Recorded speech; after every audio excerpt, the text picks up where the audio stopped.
علماء اور حجاز مقدس سے حدیث، فقہ، تفسیر اور دیگر علوم دینی اور شرعی میں سند حاصل کی۔ اپنے علوم درسیہ کے علاوہ دوسرے فنون سے بھی لوگوں کو روشناس کرایا۔ اس بات پر حیرت ہوتی ہے کہ بعض علوم ایسے بھی ہیں جنہیں آپ نے کبھی کسی استاد یا ماہر فن کی مدد یا ہدایت کے بغیر اپنی خداداد، صلاحیت اور استعداد کے بل پر حاصل کیا۔ ان علوم کی تعداد لگ بھگ 54 تک پہنچتی ہے۔ اعلی حضرت رحمۃ اللہ علیہ علم تکفیر اور علم جفر میں ایسا کمال رکھتے تھے کہ ہندوستان کے علاوہ بیرون ممالک سے بھی طلباء علم و فن حاصل کرنے آپ کے پاس آتے تھے۔ آپ کا علمی، دینی، روحانی سرمایہ یوں تو بے پناہ ہے، لیکن آپ کا فقہی شاہکار فتاوی رضویہ جو 12 جلدوں پر مشتمل ہے اور ہر ایک جلد لگ بھگ 1000 صفحات کی ہوگی، آپ کی ایک ایسی روشن کرامت ہے کہ صرف 68 سال کی عمر میں 1000 سے زیادہ کتابیں تصنیف فرمائیں۔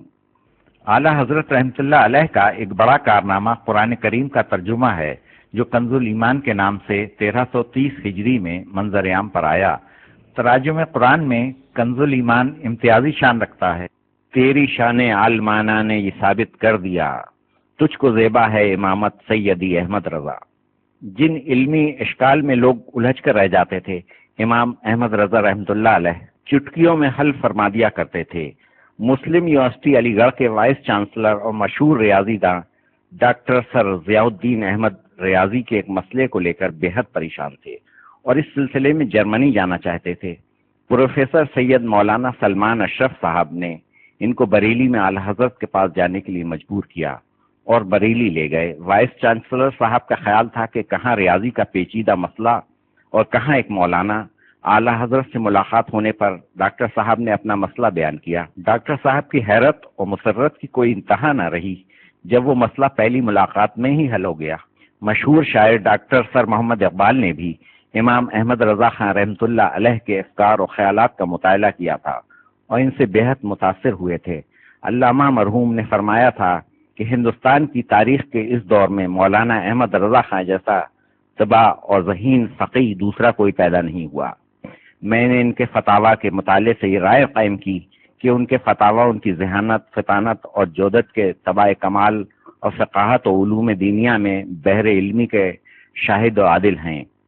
شاعر مشرق علامہ اقبال نے شروع میں جو نعتیں لکھی ہیں ان میں اعلی حضرت کے نعتیہ کلام کا اثر صاف جھلکتا ہے۔ اعلی حضرت رحمۃ اللہ علیہ نے 1919 عیسوی میں امریکی حیت داں پروفیسر البرٹ ایف پورٹا کو ایک مسئلے میں شکست فاش دی۔ مشہور سائنسداں پروفیسر البرٹ آئنسٹائن بھی امام احمد رضا کے معاصرین میں سے تھا۔ آپ نے 1920 عیسوی میں آئزیک نیوٹن اور آئنسٹائن کے نظریات کے خلاف فاضلانہ تحقیق کی۔ آپ کی فہرست تصانیف بہت طویل ہے۔ آپ نے تقریباً 1000 کے لگ بھگ کتب اور رسائل تصنیف کیے، جن میں 105 سے زیادہ علوم و فنون کا احاطہ کیا گیا ہے۔ اس کے علاوہ سینکڑوں فقہ کی کتابوں پر حواشی لکھے جو ہزاروں صفحات پر پھیلے ہوئے ہیں۔ آپ کی شائع شدہ کتب کی تعداد 600 کے قریب ہے۔ اس کے علاوہ سینکڑوں کی تعداد ایسی ہے جو ابھی تک شائع نہیں ہو سکی۔ آپ نے ہر موضوع پر قلم اٹھایا ہے: فلسفہ، منطق، حدیث، تفسیر، فقہ، تنقید، اخلاق، ریاضی، سائنس، نجوم، نعت، غرض، سبھی موضوعات پر لکھا ہے۔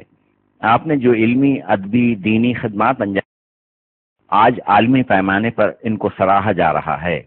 1904 عیسوی میں بریلی کے محلہ سوداگران میں اعلی حضرت رحمۃ اللہ علیہ کی قیادت میں دارالعلوم منظر اسلام کی بنیاد رکھی گئی۔ اس کے قیام کا مقصد مسلمان نوجوانوں کو علوم دینیہ کے علاوہ جدید تعلیم سے بھی روشناس کرانا تھا۔ دارالعلوم منظر اسلام آج بھی رضا مسجد کے برابر میں قائم ہے۔ رضا مسجد جہاں آپ خطبہ پڑھا کرتے اور اس مسجد میں آپ 5 وقت کی نماز بھی ادا کرتے تھے، دارالعلوم منزل اسلام آج بھی علم فنون کی روشنی بکھیر رہا ہے۔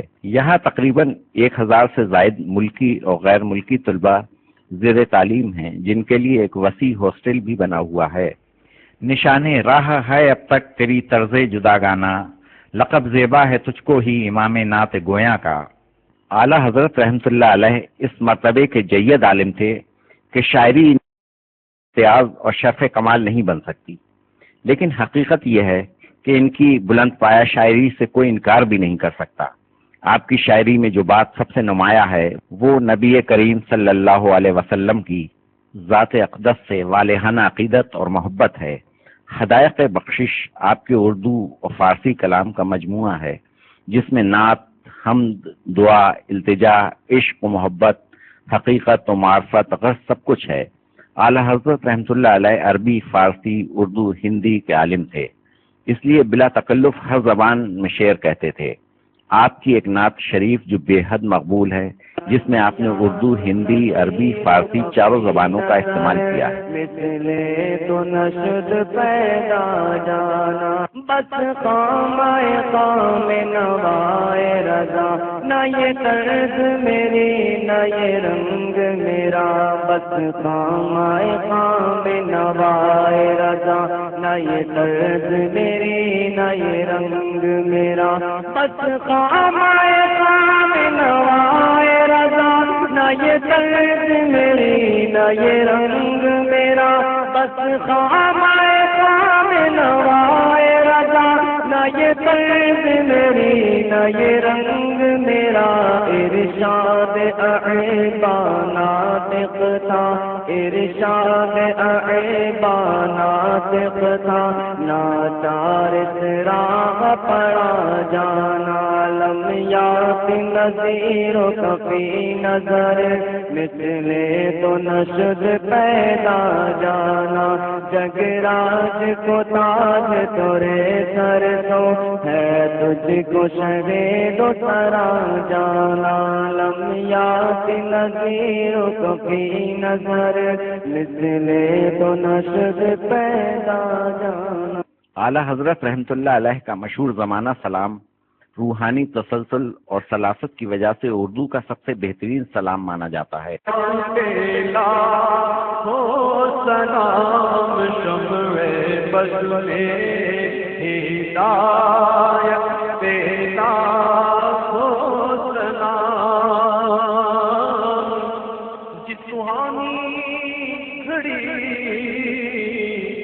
چمکا طیبہ کا چاند، سبحانی گھڑی چمکا طیبہ کا چاند، دل افروز ساعت بیلا حسنا، مصطفیٰ جان رحمت تیرا بزمے ہدایت تیرا ہو سلام، اللہ اللہ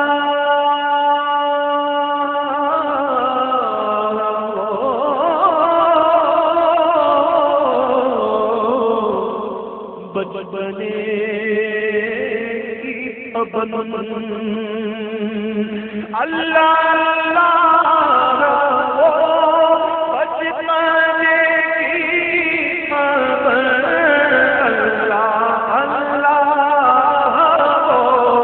بچپنے کی پابند، اس خدا کی صورت تیرا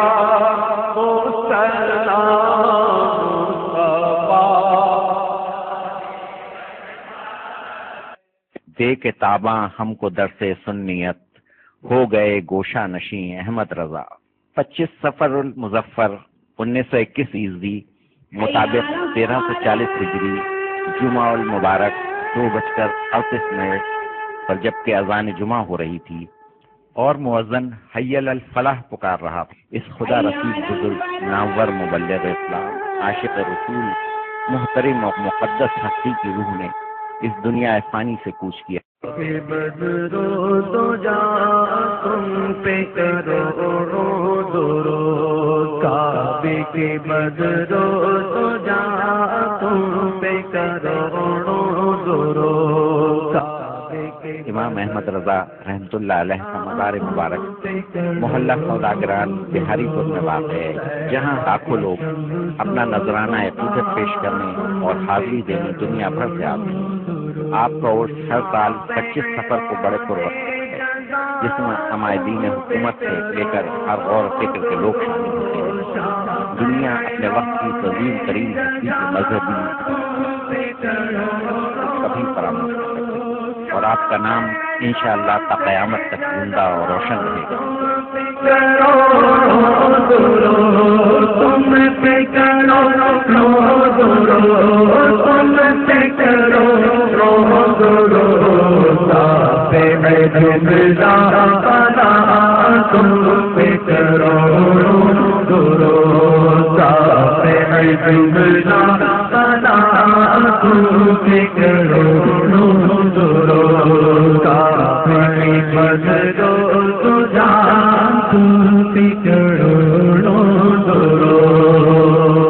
اور کوئی غیب کیا تم سے نکاح بھلا، اور کوئی غیب کیا تم سے نکاح بھلا، اور کوئی غیب کیا تم سے نکاح بھلا، تم سے نکاح ہو بھلا، تم سے نکاح ہو بھلا، جب نہ خدائی چھپا تم پہ کرو،